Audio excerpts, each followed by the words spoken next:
That makes Naruto a great protagonist for his world. So it brings me to the question, when are we going to start feeling like that with Luffy? But he needs to start being the answer, or having an answer. Yes, but start confronting the answer. Or is the answer of him just not paying any attention to the problem? Him just living his life? Let me start with, I love what you had to say about Naruto, but you are a little bit off the mark when it comes to Luffy, but I can understand why. For some context, those creators are talking about how they feel that Naruto is an answer to the problems of the Naruto world, whereas Luffy is not that for the One Piece world. He feels that Luffy is a non-answer. But let's start at the beginning. What is the first thing that Luffy does after chapter 1? He saves Kobe, who's a young boy who's stuck on this small island where he's in the servitude of a pirate when his real dream is to go off and become part of the Navy. The second thing that Luffy does is save Zoro, who's being captured and kept by a corrupt Navy man. Luffy is saving these two people, but ultimately he is setting them free.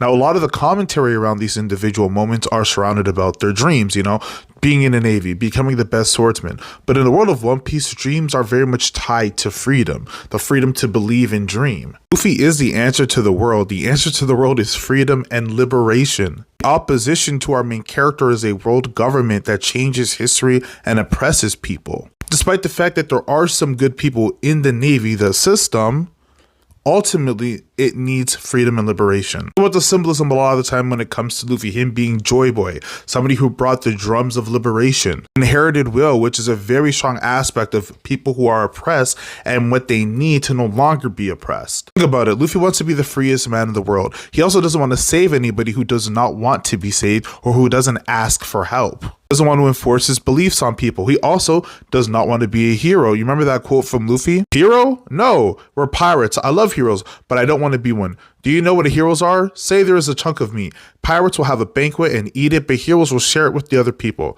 I want all the meat. He is somebody that wants what he wants, and he doesn't want to be burdened with other things. Doesn't mean Luffy is not kind. That does not mean that Luffy doesn't care about people.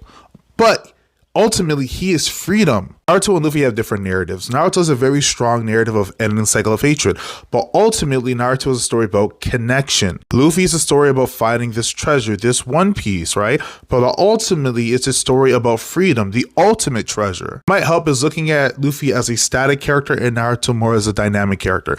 A static character is someone that doesn't generally change in big ways, though they can have small ones, but they're mostly supposed to impact the world around them. Whereas a dynamic character does have more shifts to them and changes and learns more throughout their journey. I know some people argue that Naruto can be static, but I ultimately think he falls a bit more into the dynamic section. You need to ask yourself is how does freedom impact itself in the way of